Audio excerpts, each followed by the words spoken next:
Someone is asking, what is my favorite technique or tip for letting go more easily? Letting go of attachment.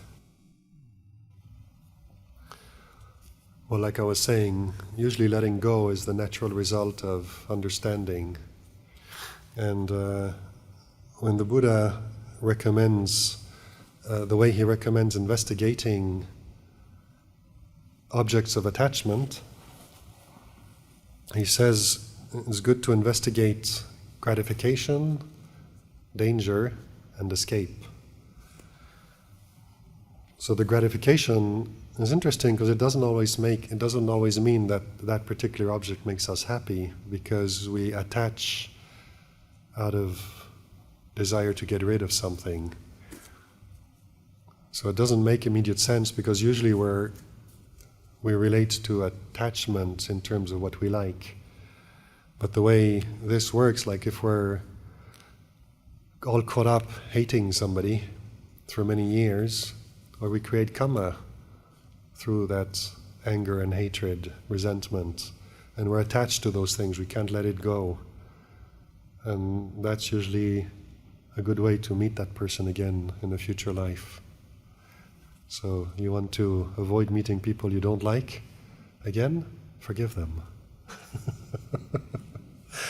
But the way it works is really like when we like something, we grasp hold of it and we try to hold on to it. And when we don't like something, we try to get rid of it, but in order to try to get rid of it, we have to grasp it first so we can throw it away. So that's how the grasping works. And so learning to recognize how the attachment is operating, we need to kind of discern which type of desire, which form of desire is involved. Kama tanha, bhava tanha, attachment to ideals, attachment to becoming a good meditator, a good Buddhist, a good husband, wife, citizen, father, mother, child, whatever it is. And or vibhava tanha, the attachment we have to trying to get rid of what we perceive as our faults and our weaknesses, and getting rid of things we don't like, getting away from people we dislike, we have troubles with.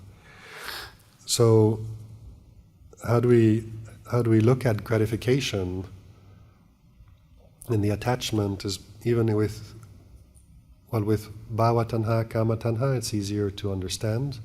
We feel gratified by the pleasure that arises from our relationship to an object, an ideal.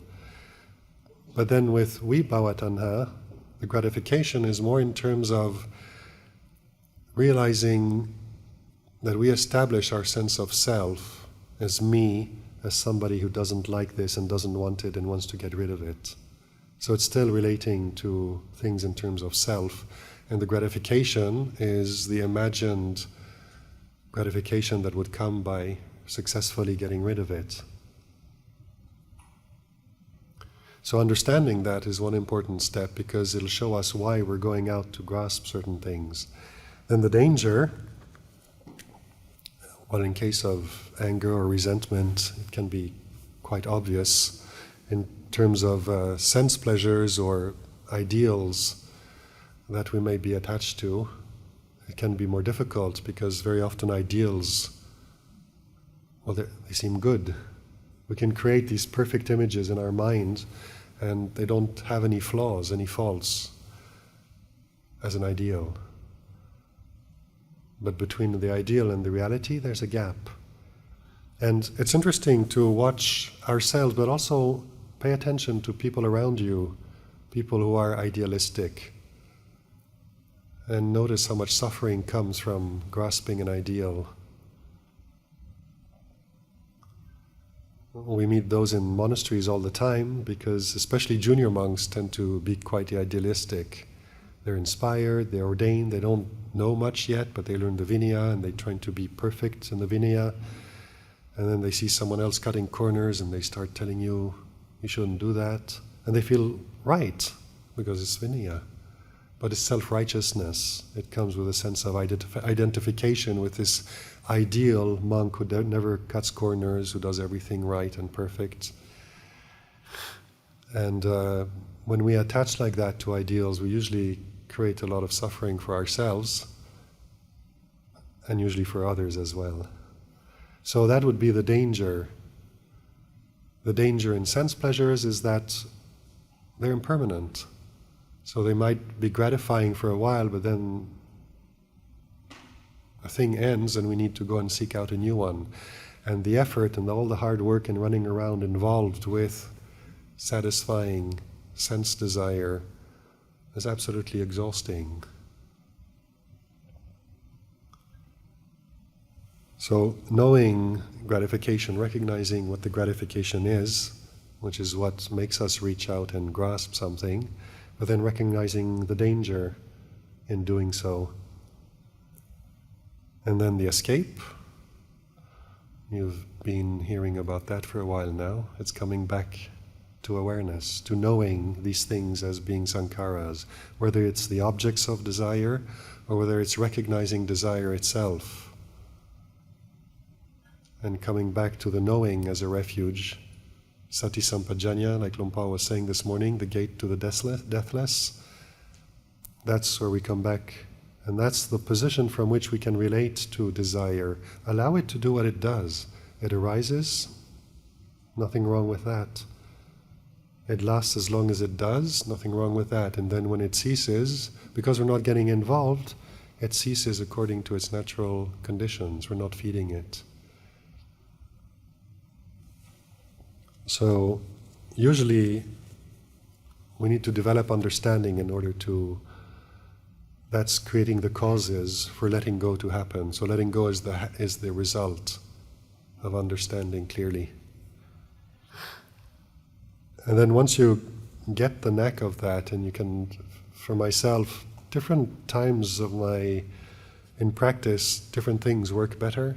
So there was once when Lumpur was talking, he was talking a lot during a few years when I was with him at Wat Bharatanawan about how the body is in consciousness.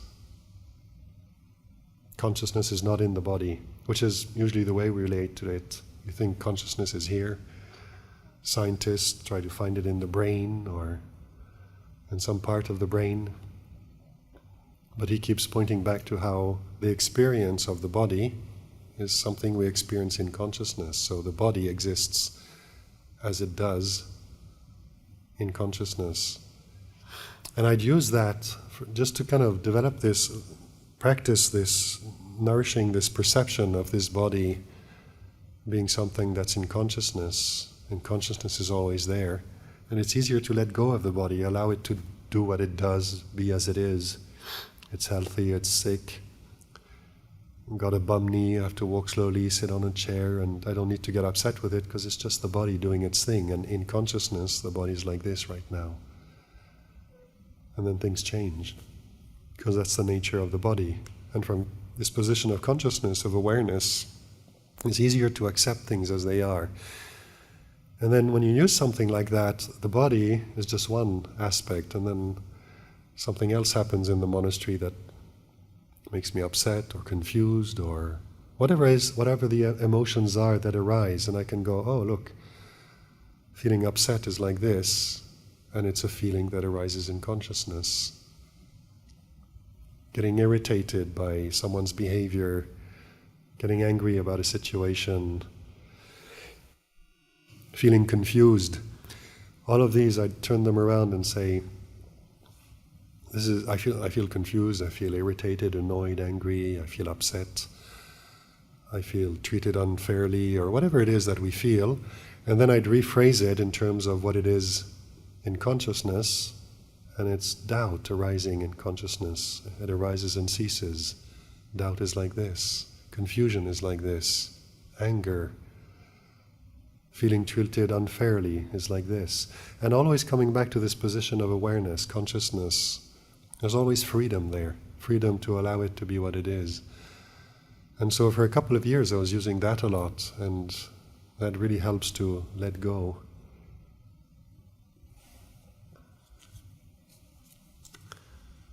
It's like this. There's another one that sometimes works ferociously well.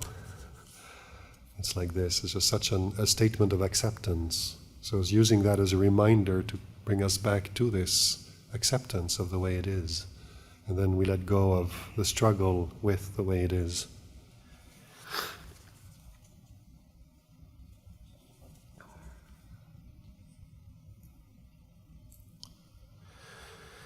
Can you guide us on how to manage both positive and negative thoughts arising during meditation?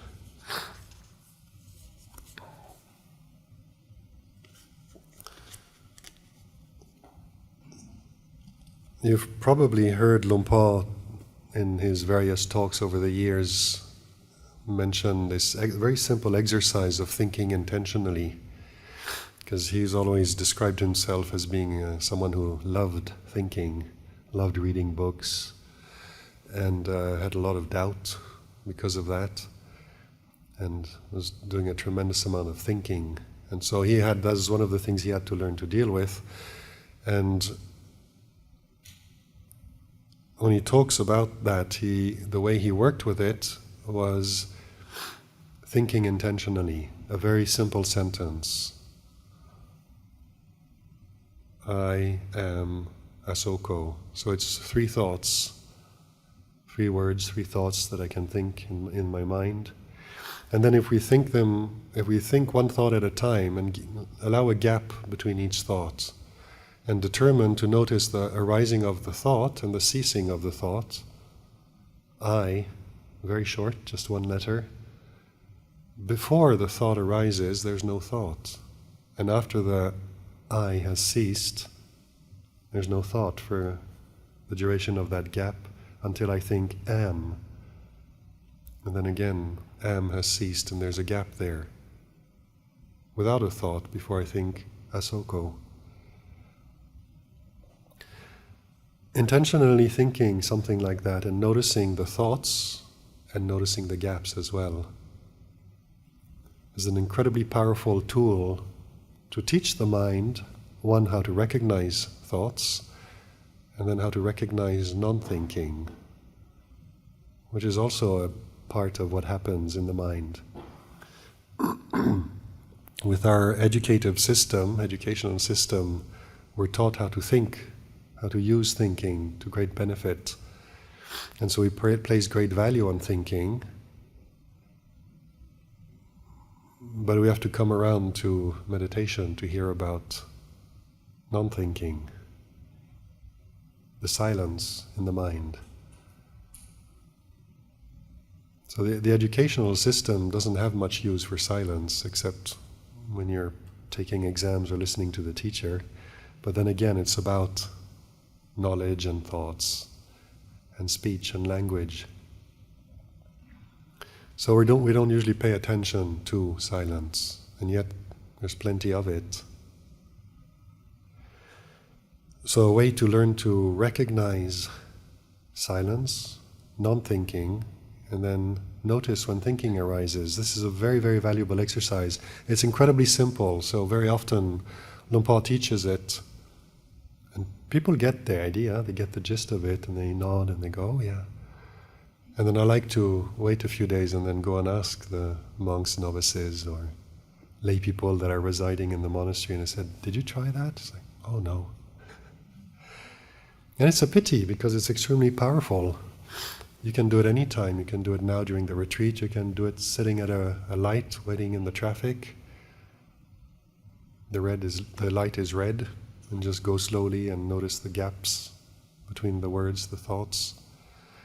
And what you're teaching yourself to learn to recognize thinking, recognize non-thinking as well. Start paying attention to the background, to the space, the silence, the space in which thoughts arise and cease. Because that's always there. We don't have to create silence. And when there's noise, silence doesn't disappear. Noise arises in silence, but it doesn't make the silence disappear. It's like the space in this room. It's a pretty high ceiling, so even with 100 of us in here, it still feels very spacious. And then when everybody leaves, the space is still here. And if they need to use the room to store furniture because they're knocking down a building and repair it, they can fill the space up to the ceiling with chairs and furniture and all kinds of things. And yet the space is still there. It's full of objects, but the space doesn't care whether it's empty or full. The space is still the space. And so this silence in the mind is the same thing. It's always there. Thoughts are created. But non-thinking, the silence, the emptiness, before a thought arises and after it has ceased, that's not something you need to create. It's kind of the natural quality of the mind when there's nothing being created. So when you practice this, use this exercise, and you don't have to do much of it for you to start seeing the effects it has on your ability to notice thinking. And you start noticing that there's this intentional thinking that we produce in order to train with this exercise, and it makes thinking very clear. But then you might be sitting looking at something and not noticing that you're not thinking, and then in your field of vision something happens or somebody says something, and in reaction to that a thought arises. And you go, oh, look at that. You didn't think that thing intentionally. It's conditioning, it's habit, it arises. And thoughts are not always according to reality. We can see someone behaving a certain way and wonder if they're completely nuts for doing what they do, because we don't understand the context. We're operating from an assumption, and then this thought arises from that assumption. Just from perceptions and memories and our own conditioning, we assume that, and it doesn't make sense. But when you're able to notice thinking, you notice thinking as actually something happening in the mind, and then secondary to that, the content of the thought might be a good thought, or a bad thought, a positive thought, or a negative thought. And then you can start investigating that and seeing how when we think negative thoughts and we dwell on them, then we start feeling negative. It affects us a certain way when we start believing those thoughts and indulging in them. And similarly, when we think positive thoughts, then we start feeling positive. It's very useful to notice that. So in the practice, when thoughts occur and you find yourself maybe caught in a bit of a loop of negative thinking, rather than try to fix the negative thinking and change it into positive thinking, which you can do, but then you have to work for it because thoughts are created, so you have to create the positive thoughts. It's more work, and you end up still being caught in thinking. So now there's this option to step out of thinking, come back to knowing, to awareness of thinking. And when you do that, then whether the thought is positive or negative doesn't really matter, because it's basically you're just coming back to it, relating to it as a sankhara, as an object of awareness. And you can play around with that stuff. Think things that are complete nonsense. And notice the difference between just looking at it in terms of a thought, no matter what the content of the thought is, nonsense, true, positive, negative. The difference between relating to a thought as a thought in terms of awareness, it's a thinking, a thought arising and ceasing, or stepping into the content and getting involved with the storyline. And then usually we get drawn into it and follow thinking with more thinking. And if we agree with it, we make more of it. If we disagree with it, we try to make the opposite thoughts to counterbalance it. And we get caught up in thinking, whereas the shortcut to the end of that is just training ourselves to notice non-thinking and coming to that as a standpoint from which to relate to thinking.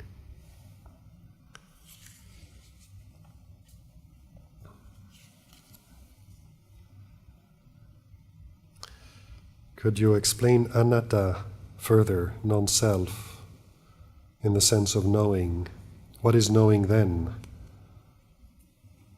One consciousness after the next?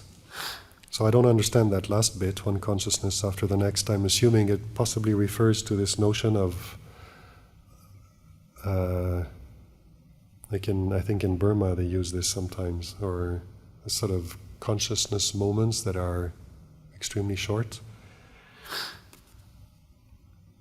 So like Luang Por has been reminding us, consciousness is timeless, knowing is timeless, is here and now.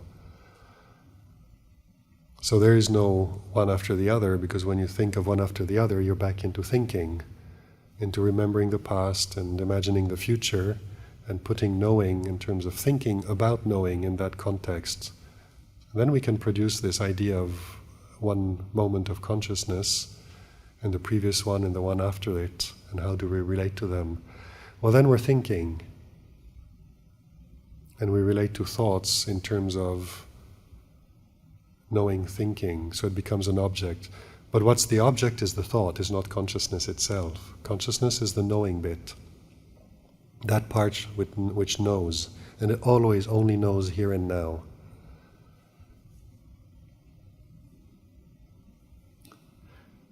And when you start thinking, then you can create a sense of me thinking. But we have to think that in order to create that me, the notion of me thinking. The reality of the experience is just this knowing. Knowing doesn't have an owner. Consciousness doesn't have an owner. That's why it's very interesting to use the teaching on the 5 aggregates that the Buddha gave us. It's another handle on this issue, where he points out that these are the 5 things that we continually grasp and call me and mine, but they're actually just that. They're just a body, just feelings, just memories and perceptions, just thoughts and emotions, and just sense consciousness. There is no owner. It's just arising and ceasing according to causes and conditions. And when we think about it, we say, I, my body. I'm 2 meters tall. I'm 49 years old. I. We create that. Like Luang Por was talking about Singapore, the island doesn't call itself anything at all. We as human beings say this is Singapore. But the earth, the island, the ocean, they don't call themselves anything. They just are. This body just is. And we go and create this convention of me, I am this body. In terms of convention, language, it's useful to relate to each other. But the reality is that this body doesn't have an owner. There's consciousness, and the experience of the body arises, ceases in consciousness. So use the 5 aggregates to investigate this notion of non-self. Self as well. Watch how you do identify with the body, how we do identify with our happy feelings, our suffering, my suffering. Sometimes people say, oh Ajahn, I've got so many kilesas. I'm like, no, you don't. You don't have any kilesas. Nobody owns defilements. You can't. So we have to learn to recognize how we think about these things, and notice how thinking lures us into believing this sense of ownership. It's just thinking. It's a convention. It's language, thinking. It's not the truth. The reality is there is no owner. There is no me. There's nothing here amongst all these things that I call me that hasn't arisen and will not cease. And when you start watching how we establish this sense of me, I'm happy, well, how long does that last? The happiness changes and you can't say I'm happy anymore, so it's a different I. Now it's an I who was happy. And then you run into trouble and you say, the suffering, I'm suffering right now. So now it's a different I that's suffering. And you can see how every time something arises, we call it me and mine, and we're establishing a sense of identity right there and then. And the thing ceases. The sense of identity ceases, and we have to create it again in order for it to be able to exist again. And we do this with these 5 aggregates. It's hard work having a self. So if we can study this and look at how we're doing this, we can learn to let go and put it down. And appreciate how Sakyaditi, the sense of personality, is something useful in terms of relating to each other in the conventional world. But in terms of the reality of here and now, there is no such thing. It's a creation in the mind. It's useful for certain things, but it's not to be believed, not to be grasped as an eternal sense of reality. And then the knowing just knows. It doesn't have an owner. Sometimes Luang Por does say, if you are anything at all, you are pure awareness.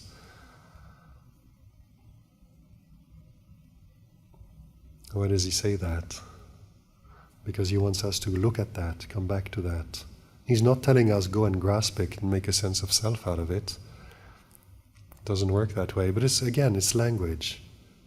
So learn to study, learn to recognize thinking and language the way I was describing earlier, this exercise Luang Por gives us to work with, because it really, really reveals clearly thinking versus non-thinking. And then because we can start stepping back from thinking, we've got somewhere to step back to, then we can recognize our relationship to thinking and how fraught it is when we start believing our thoughts, grasping them.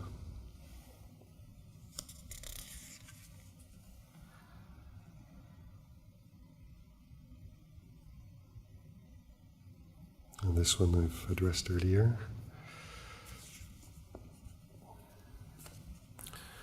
Please tell us your life story and how you became a monk. I think I've touched upon that.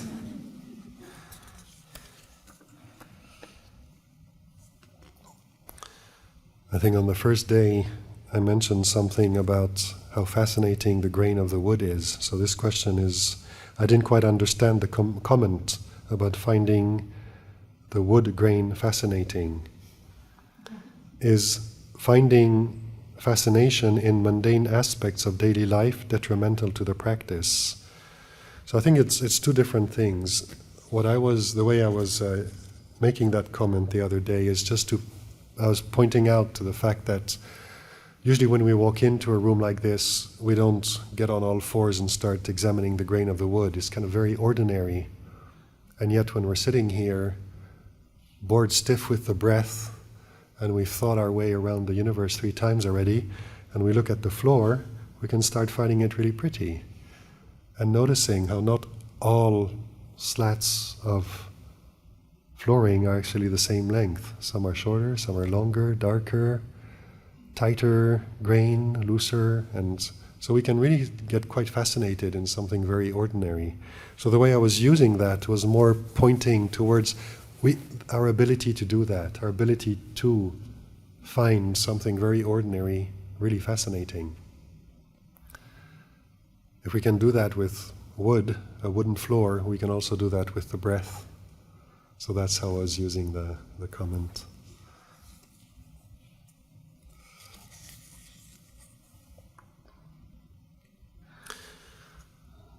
I received a large bounty of mosquito bites this morning. The itch is begging for attention, similar to aches and pains while meditating, but this is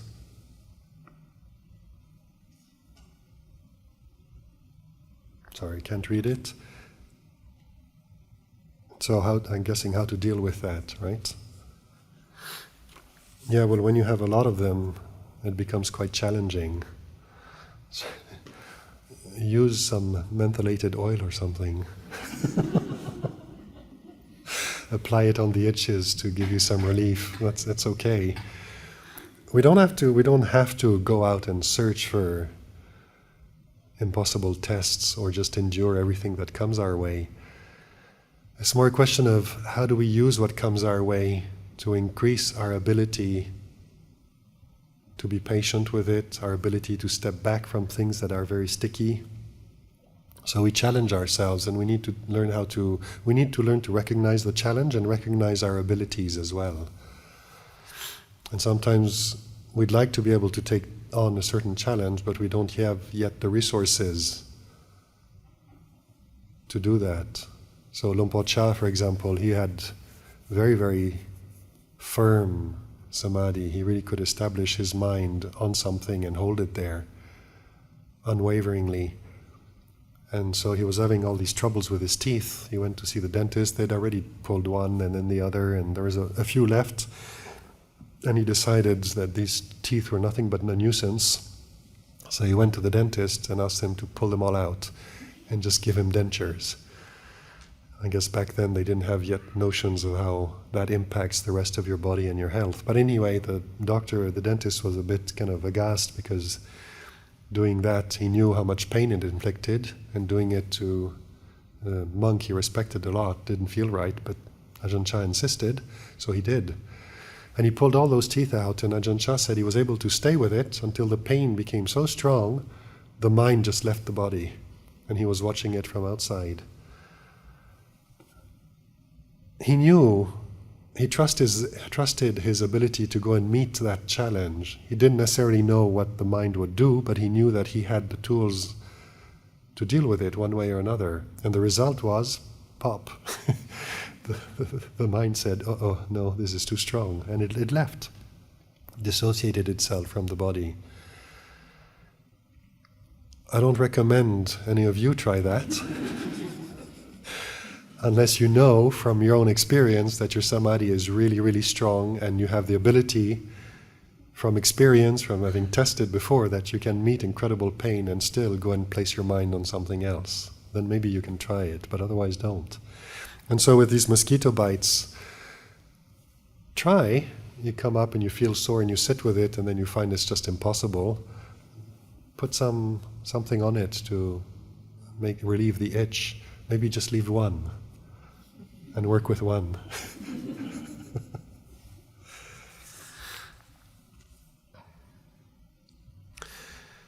Why, after a period of good meditation, a few months, my mind can get cloudy? Is this a process? In a way, yes, it is, because the mind is not self. And in the process of training and practicing and developing stillness, the conditions change.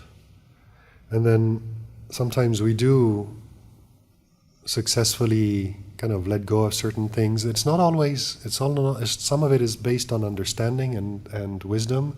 Some of it is still coming from the kind of a sense of determination, of using willpower as well as understanding to kind of bring the mind to stillness. And sometimes that's like going and pulling the tiger's tail. It's going to turn around. And so sometimes in forest circles we say kind of, if you go and challenge the sense of self too much, the sense of the defilements, they're going to turn around and try to bite back. So there are rhythms to what's happening in the mind.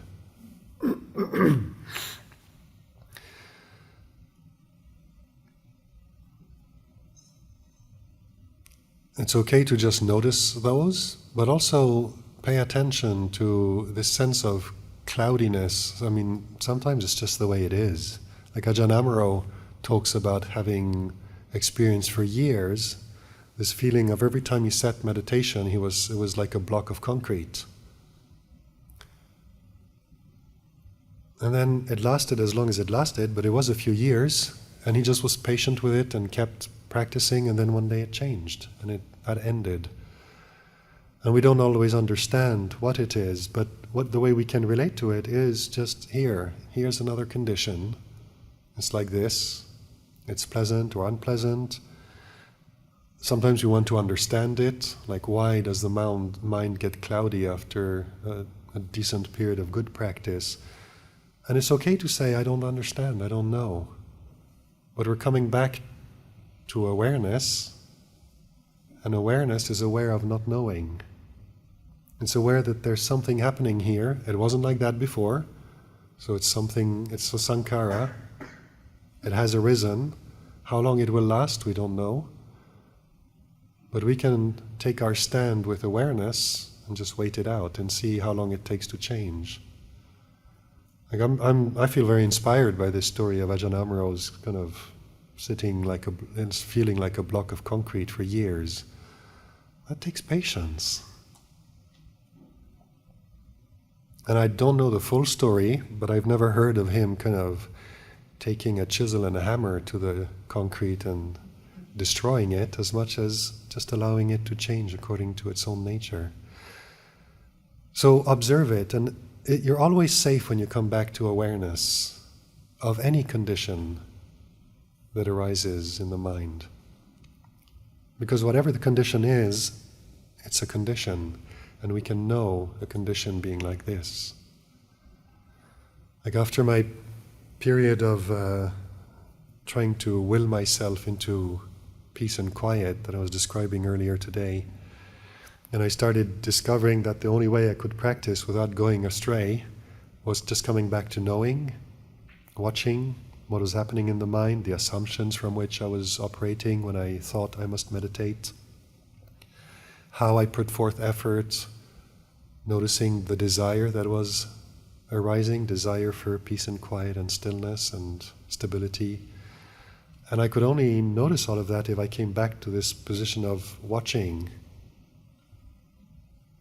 There's not following anything, because I didn't know what to follow that wouldn't lead me back to that kind of mis-meditations. So I just stay there and watch. And by staying here and watching, I learned to recognize what was going on.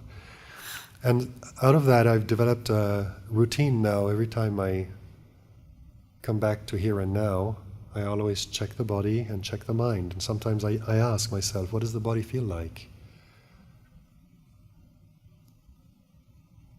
Just have an overall sensation, or maybe just scan and notice different parts of the body feel differently. So the body's like this. And then what's the mood? And sometimes you have a name for the mood, but sometimes you know what it feels like, but you don't know what it's called. You don't know what to call that thing. But one thing that always works is, it's like this. So the body feels like this. The state of mind is like this. So if it's cloudy, just come back to it's like this. Let it be what it is. And from that position of awareness, where you're stepping back from the cloudiness, it may still be there, but now you're not engaging with it in terms of something that you enjoy and want to indulge in, or that you don't understand and you want to fix. You're just coming back to knowing. And from that position of watching, you can actually start learning something from it, because you're not busy trying to change it. You're willing to allow it to be what it is and learn from it, but from this position of awareness.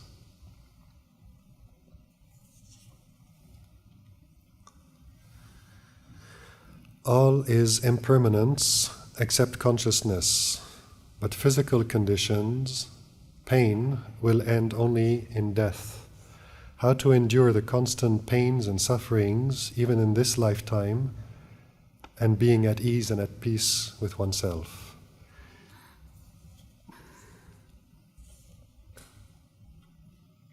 Well, the point of view, the point from which we view a lifetime of pain and suffering, and how we look at it is what makes the difference. So notice how when you're suffering, more the mental suffering, because the physical suffering, most of us kind of know how to take paracetamol or something to ease the pain. Or sometimes we know a numb leg comes from sitting, so you turn around, stretch the leg, a minute later you can walk. But sometimes mental suffering, when we're suffering from a situation, marital situation, family situation, professional situation, or just feeling depressed, feeling despondent, hopeless. When we're in those states, notice how very often we feel like it's never going to end. And because we feel like it's never going to end, we need to do something to snap out of it. If we knew it was impermanent, if we really trusted in our hearts that this is impermanent, we wouldn't bother doing anything about it. We'd just step back there, let it pass. Its nature is to end. But because we haven't yet understood the Four Noble Truths, we haven't understood really how sankharas and even states of mind are impermanent, not self, unsatisfactory, then we get caught up in our old habits of assuming things are permanent, they do last forever, and then we need to fix it. And it's completely contradictory, because with this notion that we need to fix it means we're going to end it. But it's still coming from this position of assuming that that which is impermanent is permanent, that which is not self is self, and that which is unsatisfactory is actually permanent happiness. These are the basic delusions we operate from when we don't examine our experience.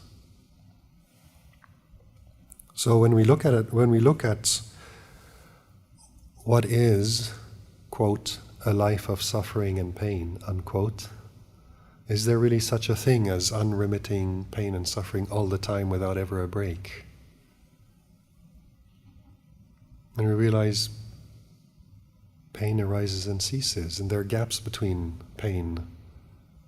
But the same as with thinking, sometimes we obsess so much with thinking that we don't notice the gaps between the thinking. We don't notice the silence in which thinking arises and ceases. We tend to obsess with pain.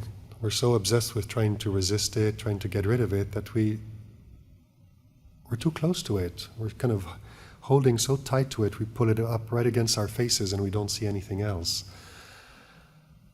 Pain and suffering is not permanent. It arises and it ceases. The same way people say, oh, I'm an angry person. I always get angry. Nobody's always angry. Anger arises and ceases. And if we're someone who hasn't yet understood that anger is just anger, it's not self, we can step back from it and let it arise and cease without getting involved. And every time we get involved, either we get angry, we become someone who's angry and we speak and act upon it, or we really, really hate anger and we try to get rid of it because we really don't want to be an angry person. And in both situations, we're obsessing with the anger, feeling self-righteous or trying to get rid of it. And we forget that before anger arose, there wasn't any anger. So in the Satipatthana Sutta, in the third part where the Buddha is encouraging us to know the mind as the mind, he's got a list of states of mind. I really encourage you to memorize them and use them to investigate states of mind. And the Buddha says, he encourages us to know a mind with greed as a mind with greed, a mind free from greed as a mind free from greed. And knowing both is right mindfulness. He's not saying knowing a mind with greed is bad and knowing a mind without greed is good. He's not making a value judgment, because what he's referring to, the way we can know a mind with greed as a mind with greed, a mind without greed, free from greed as a mind free from greed, is only from this position of knowing, of awareness, of consciousness. And consciousness isn't greedy. Consciousness itself isn't either greedy or free from greed. It's the mind. It's this thing arises and ceases. There is presence or absence, and the knowing just knows. So, knowing the mind with greed as the mind with greed, the mind free from greed as the mind free from greed. A mind with anger, to know it as a mind with anger, and then when the anger ceases, to know the mind free from anger. And then the same with confusion, knowing a concentrated mind or an unconcentrated mind, a contracted or distracted mind, a surpassed mind or an unsurpassed mind, a liberated mind or an unliberated mind. And that's a very, very valuable thing to learn how to do. Pay attention. If you think you're someone who gets angry easily, I'm an angry. If you identify yourself as someone who, I'm an angry person, start paying attention to all the times you're not actually experiencing anger.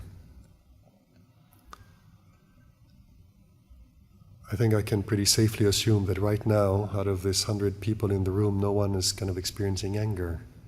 So notice that. And this is knowing a mind free from anger is a mind free from anger. If you come back to this knowing, know it for yourself. It's pachatang vedita bo vinyuhi. Know this for yourself. Right now, a mind free from anger is like this. You're paying attention to the absence of. And because you're really establishing that knowing, then when anger arises, even if you're not continuously aware and notice when it arises, you establish knowing when the mind is free from anger. And then you notice once anger has arisen, you'll notice that you don't relate to anger quite the same way anymore because you paid attention when it wasn't there. And now it's here. And that's really establishing in the heart, connecting with this wisdom, with the reality that it's impermanent. It wasn't there. It has arisen. And because you really paid attention when it wasn't there, then you know, okay, it's impermanent. At some point it will cease and I'll be able to reconnect with the mind free from anger. And then the game is a game of patience. Just zip it up, don't say anything you'll regret. Don't sock anyone in the eye. If you just do that, and then just wait, be patient. Allow anger to be what it is. Anger is like this. It feels a certain way in the body. And then the thought patterns that come out of anger are a certain way. Just notice that. Don't follow it, don't believe it. But you don't need to try to get rid of it either. It will cease on its own. That's its nature. Same with pain and suffering. So we learn to be patient with it and recognize that this body, it's a body that experiences pain and sickness, discomfort. When we're young, if we have good health, the blessing of good health, then less so. And then time ticks by, and more the little aches and pains and sores and stuff, they don't stop disappearing, they come visiting more and more regularly. And yet they also cease. And then sometimes if you feel a little bit in despair that it's never going to end, I suggest you remember a very amusing story of Ajahn Chah going to visit one of his Western monks at the Ubon hospital who had malaria. As it fevers and delirious fevers and sweats and stuff like that. And Ajahn Chah just came to visit him and patted him on the arm and said, "Don't worry, it'll end. Either you get better or you die."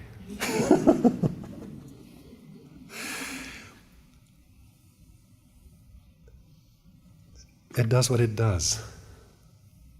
And learning to trust in this knowing, our ability to know that it's impermanent. It is impermanent.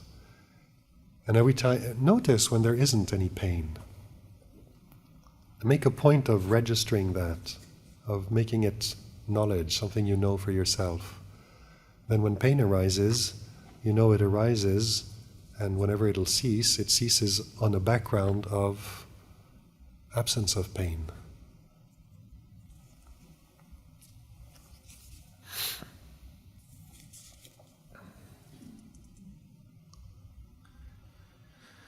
During meditation, when we have a lot of distractions, for example, unfinished business, which occupy our thoughts, extreme sleepiness, etc., when should we persevere and when should we call it a day? When should we finish our business first or sleep first and then come back to meditate another time?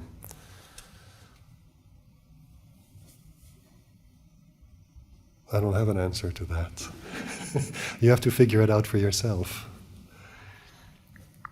It depends. It's like Mahamoggallana, he was wrestling with a lot of drowsiness, and the Buddha gave him this kind of graduated way of dealing with sleepiness. He said, if you sit and you're starting to feel drowsy, sit up straight and pull your shoulders back and breathe in deep and energize the body. And if that doesn't work, pinch and rub your ears. It's a little bit painful, it kind of wakes you up. Probably a bunch of acupuncture processes being activated. If that doesn't work, get up and start walking meditation. If that doesn't work and you're still drowsy, go out because most of the time it's at night, it's more difficult to stay awake and meditate at night. So it says go out and look at the moon and the stars. If that doesn't work, try washing your head, putting cold water on your face. And if that doesn't work, go to sleep. Obviously, the body needs rest. So sometimes we don't know exactly where the body's at. Even with a lot of experience, sometimes we still need to ask the body, where are you at? What's happening? Or the mind. We can come from very busy lives, step into a retreat like that with the expectation, the hope that we'll be able to sit and get peaceful and get insights and get enlightened. But then we come here and it's a struggle. So what we need to do is just realize, come back and check with reality, the reality of the body, the reality of the mind. If there's something really occupying your mind, unfinished business, well, maybe you need to go and take care of that. And then when it's done, you can leave it. But try letting it go first and go take care of it or go to sleep if nothing else works. But this is something we need to test and experience, try out by ourselves, see what works in a progressive manner.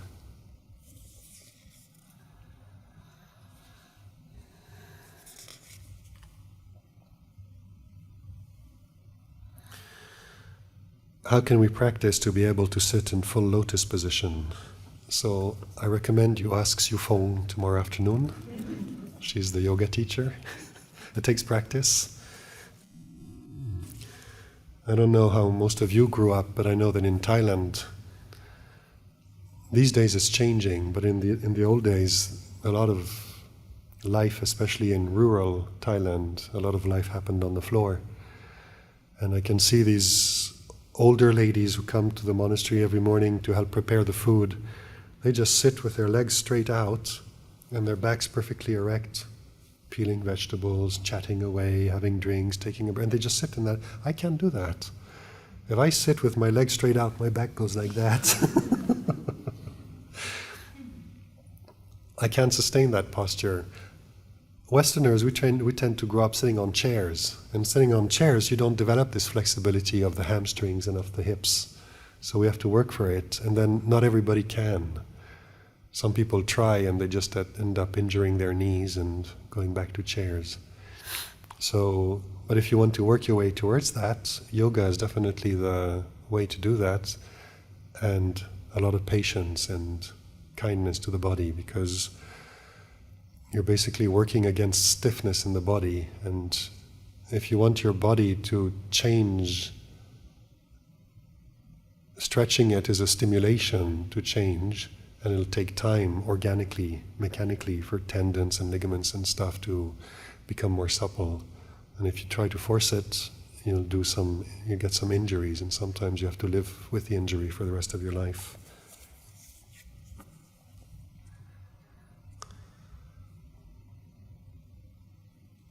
So this one I'm not quite sure I understand it. The present is the key to the past. The past is the key to the future. However, these keys will never be complete. Therefore, we only need to know the present. Is that correct? So the last bit is definitely correct. the present is all we can know. The past being a creation made out of memories that arise in the present, and the future is made as a creation in the mind, made of thoughts, imaginations in the present. The present is all we have, there's nothing else. If we think there's something else, well, that's it, we think it, we create it in the mind.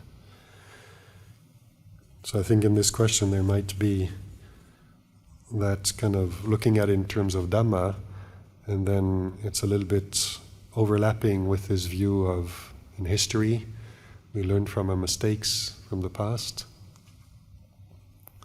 If you want to use it in terms of learning to consider kamma, look at the present as vipaka kamma, the result of kamma that has been created in the past.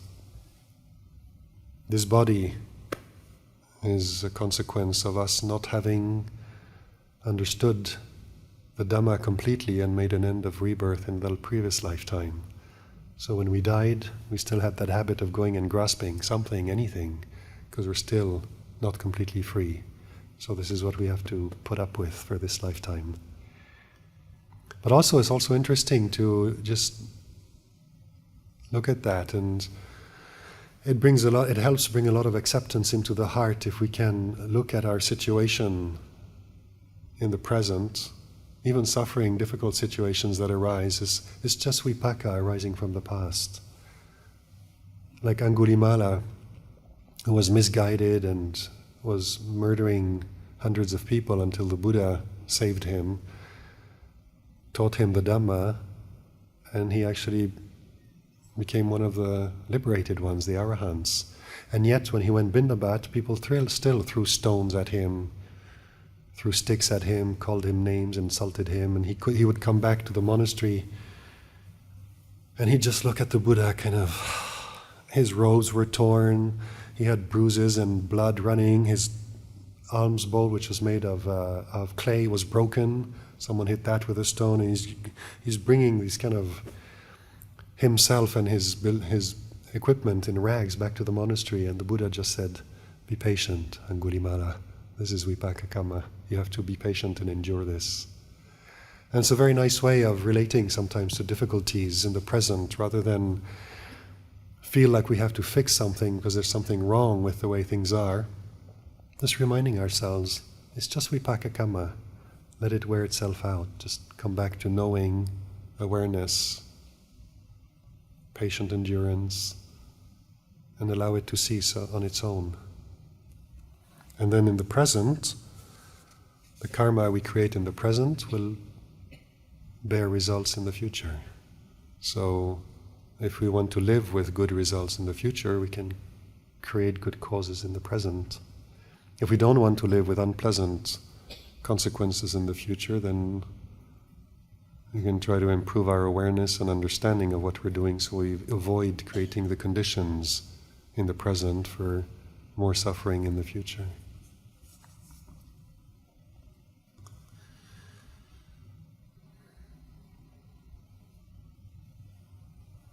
So this is more of a practical question. Someone is asking about this principle of not eating after lunch. Is it based on local time noon or based on the sun? It's just a convention. The Buddha was at the beginning, when he had his first disciples, they were already very fine people. So all he had to do is, if they had an alms bowl and some robes, he would say, "Okay, that makes you a monk." There was no ordination process. If the Buddha says you're a monk, then you're a monk. And then a lot of them were ascetics, were hermits, were people who were practicing in different circumstances, or they just had a lot of barami from past lifetimes, and all the Buddha had to do was teach a little bit of Dhamma, and it cleared their sight, and they were done. So he didn't have to establish a vinaya. They were naturally kind of restrained. And then as the Sangha grew little by little, people started misbehaving. Before that happened, one day Sariputta was asking the Buddha, why is it that, because the Buddha had been talking about previous Buddhas and how some previous Buddhas the dispensation, meaning the length of time that the teaching was alive even after the Buddha's passing away, and people were practicing the teaching, tasting the fruit of the Dhamma, of the fruit of the practice, and teaching onwards. And for example, for us here, we're living a very fortunate period where 26 centuries after the passing away of the Buddha, we still have teachers like Luang Por Sumedho who know the result of the practice. And then other Buddhas, apparently, they teach, and after they passed away, it all went downhill. And very quickly there were nothing but ignorant people in the world again. So Sariputta was asking the Buddha, why is that? And the Buddha said, it depends on whether they taught vinaya or not. Because vinaya is like a string that keeps flowers together. If we have a bouquet of flowers and we put them somewhere without anything holding them, it won't take long before the wind scatters them, like these little garlands of jasmine flowers. But if we thread them with a string, they'll stay for a long time. And that's what the vinaya does. It keeps it together. It establishes a way of life that is conducive to realizing the teachings, to practicing. So Sariputta is like, cool, can you establish a vinaya then? And the Buddha is like, it's not the right time yet. The Sangha has to develop further and grow. So everybody's behaving themselves well. If the Buddha, in the midst of that situation, says, okay, let's say 227 rules for you guys, out of the blue, then it's no different from Moses going up the mountain and coming down with these blocks of stone with 10 rules on them.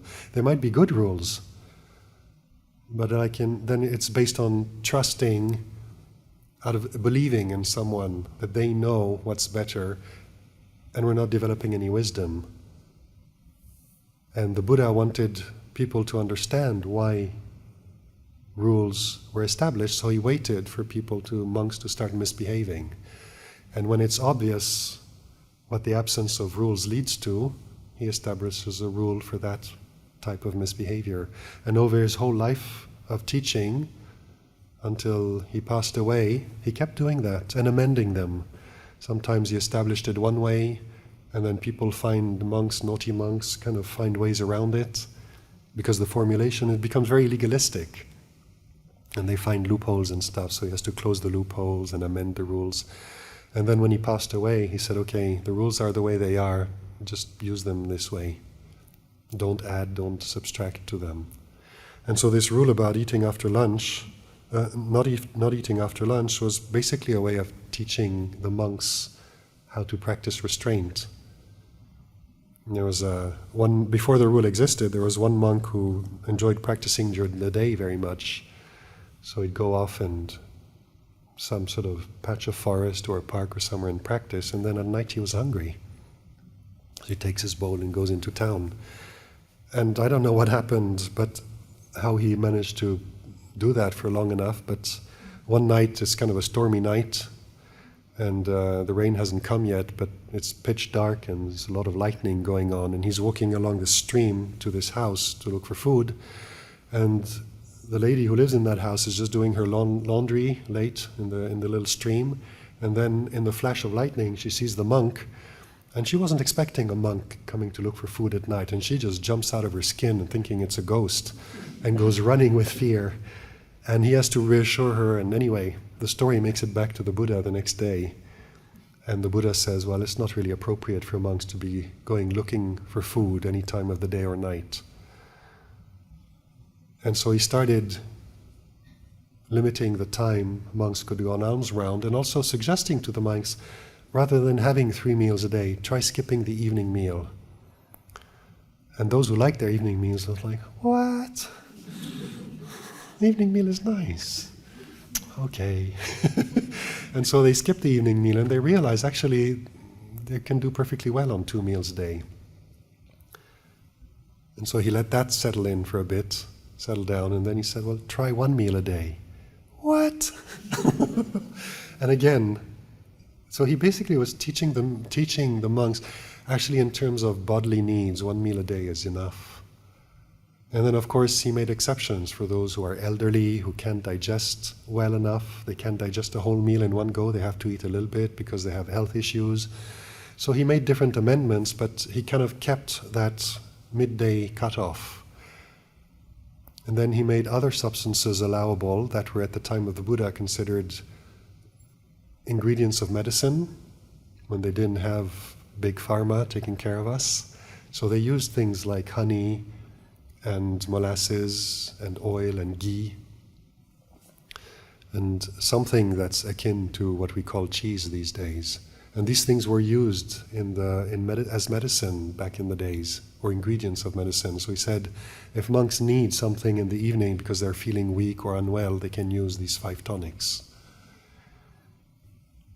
And so it applies to where we're at. So here, after midday, we don't take food, we just take tonics. If we travel back to England, then it's midday there. And then we can also sometimes make an allowance to go until 1 p.m. in the winter because they have daylight saving time. And the days are shorter, people get up later, they don't have time to prepare food and come and offer it at the monastery. So we use when the sun is that's the way the rule was set, was when the sun is at the zenith. And so in the winter time, we can make it easier for the lay people who want to bring food to the monastery by doing that.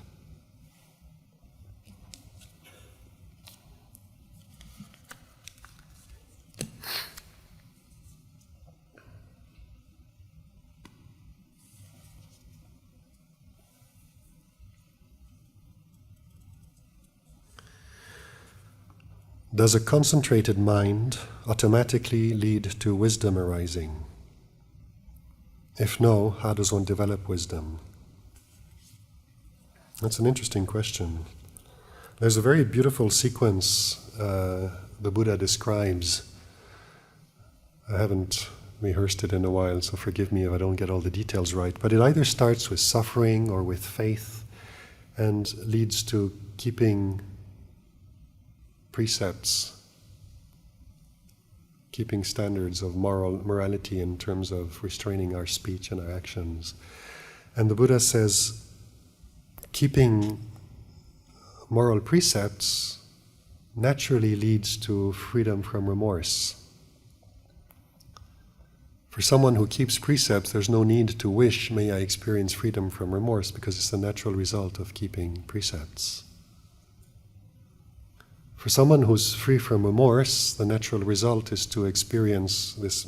He just uses a Pali word called pamojo, which has various translations, but I like to translate it as this kind of healthy sense of pride and happiness.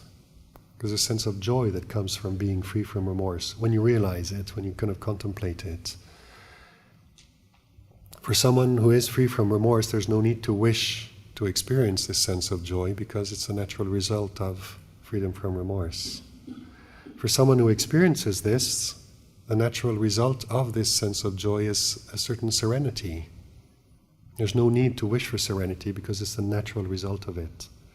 And then serenity naturally leads to happiness, sukha.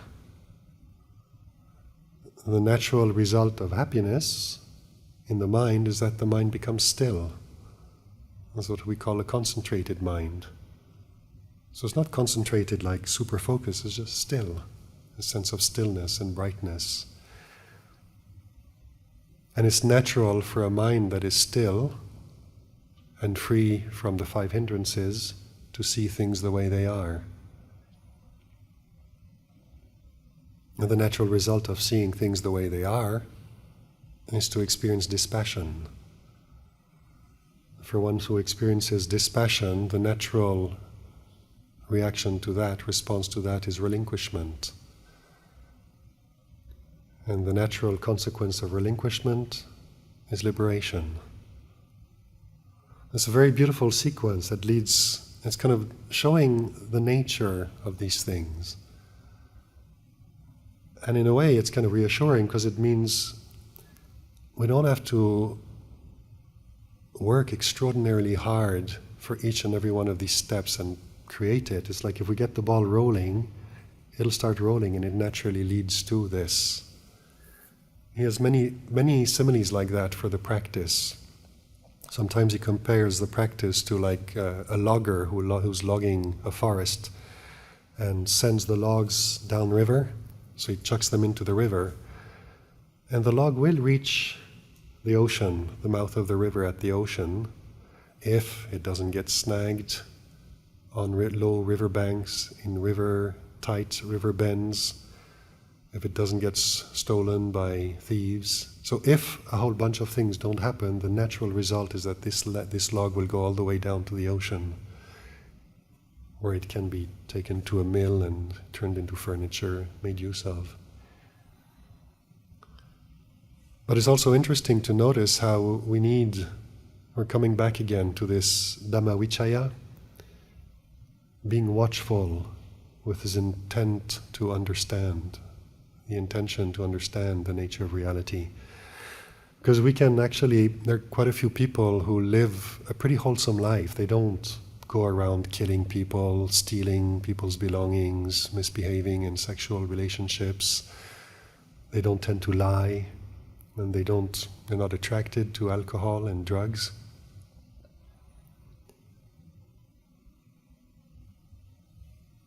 But if they're not paying attention to that, maybe it's just kind of old karma, habits they've developed in the past of not losing interest in that, not seeing the danger in it, being raised by parents who don't do that, so it seems natural. But if we're not actually investigating and looking at it, by not doing these things, by refraining from behaving these ways, we avoid going to jail, being run after by the police, risking revenge from people we inflict harm on, etc. If we don't pay attention to it, then we might be free from remorse, but kind of happy, go to the mall, have some ice cream, watch a movie, enjoy life. It's a bit of a life of a deva in a way. The conditions are good, there's not much suffering, and we just kind of go along. So it's still important to be investigating, understanding. And then we're kind of nudging it along and realizing what these conditions are, and helping guiding it. So it's natural for it to go that way. Like some junior monks like to go and see Lompo Liam, and they say, what do we have to do to realize the Dhamma? And Lompo Liam just smiles and says, just follow Lompo Cha's Korwat, it'll take you there. So it's simple enough, but you do have to relinquish lay life, ordain, and then stick with it, and actually follow the Korwat. And you realize, just follow Lompo Cha's Korwat, it'll take you there. It's actually not that easy, because sometimes you'll want to do things that are against the rules, against the instructions and the way of doing things. And as we go along, so we use this instruction to guide us, and as it guides us along the path, then we need to be aware of dangers, of what helps, which way. So naturally it'll go there, but we do have to help along the way. So this concentrated mind is definitely the condition for seeing things the way they are. What the Buddha calls a concentrated mind, a mind that is still and that sees clearly, is a mind that is free from those 5 hindrances I mentioned earlier. Those 5 hindrances are basically things that cloud our view, distort the way we see things, through greed, through sense desire, through anger. The Buddha says someone who's angry, it's like someone who's sick. When you're sick, it doesn't matter if someone offers you your favorite food, it doesn't taste nice because you're sick. Someone who's angry, all their experiences are spoiled by the anger like that. Sense desire is like being in debt.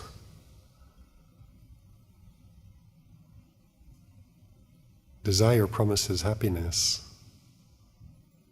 and it gives you a little bit, but you've invested in desire. The gratification is impermanent, and now desire is going to come back and ask for more.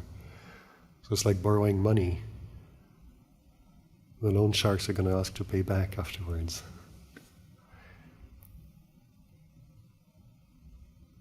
sleepiness, drowsiness. I think that one's like being in prison. You can't see beyond the walls. It's all kind of, you can't see anything. When you're sleepy and drowsy, you kind of, lights go out. I forget what the simile for restlessness and worry is, and then doubt is like going and walking across the desert. We're caught up in a loop of thinking, having a question, trying to answer the question through thinking, but actually it just leads to another question and another, and we just keep crossing the desert and never find water, because thinking is not the answer to doubt. Coming back to awareness, knowing doubt as doubt, and leaving it alone. Leave the question alone. No need to answer it, because knowing is here with the awareness. Knowing is not in the thinking that's going to produce an answer. The knowing is here. So doubt kind of keeps us in the loop of thinking, and it's like crossing the desert. So when these things have been abandoned, have been suppressed, have sort of ceased, then there's nothing clouding knowing. There's nothing preventing the mind from just landing and being still. And then when we're still, that stillness is the reference point from which we notice impermanence arising and ceasing. So concentration is definitely extremely useful, that stillness. But in this factor that I keep coming back to, Dhamma vichaya, investigating, looking, seeking to understand what is the nature of reality, what are the delusions that we like to believe in, or that we're used to believe in. Investigating is very important. Seeing what leads to benefit and what leads to detriment, what leads to suffering and what leads to freedom from suffering.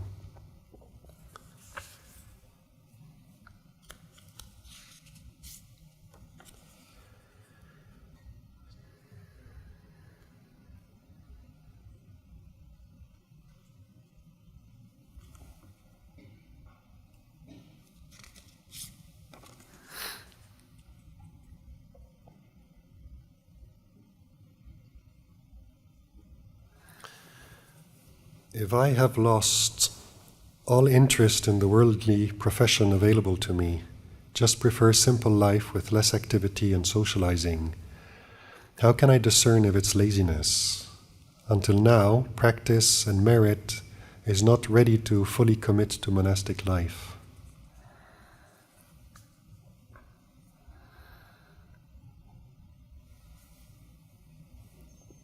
This passion is good. Kind of realizing that certain ways of living our lives are not leading to happiness or are leading to suffering. That's insight. Then to know whether the resulting way of we lead our life is laziness or not, is something you can know for yourself just by looking at, if you're just turning into a couch potato, playing games on PlayStation all day, or sleeping all day, or these aspects of lay life not being interesting anymore, not providing satisfaction anymore, and yet not feeling ready to commit to monastic life, you can still practice. Do you have a daily practice? Do you investigate? Are you cultivating Dhamma vichaya? Are you investigating the mind, the body, in this kind of different lifestyle, even as a layperson, living a little bit more as a recluse? And one of the measures of progress that the Buddha gave us is like our wholesome states increasing and our unwholesome states decreasing. That's something we can ask ourselves, have a look at and see. And if that's not happening, then maybe we need to go and seek some advice, some encouragement, some enlightenment. Go and visit Tancho Kun Keng in Wat Palelai. He's a very good monk. I encourage you to go and visit him if he's around. Or visit Venerable Shan Cheng. What is the? Sorry, I'm not getting the name of the abbot here. Guangchen. Guangchen. Go and see if he's available. If you can ask him a question. And sometimes, if you're just not sure if you're actually progressing on the path, pick up a sutta. There are a few suttas that talk about that, or go and ask a monk. How do I evaluate whether I'm progressing or not? And basically, you get a notion of if you're putting effort into it, if you're testing out various things and trying to understand it. You can quite easily take a measure of whether there's laziness involved or not. Laziness is like, can't be bothered. If you see that in the mind, then maybe you need to see where that's coming from, see the downsides of it, and see if you can infuse some energy and some inspiration into the life.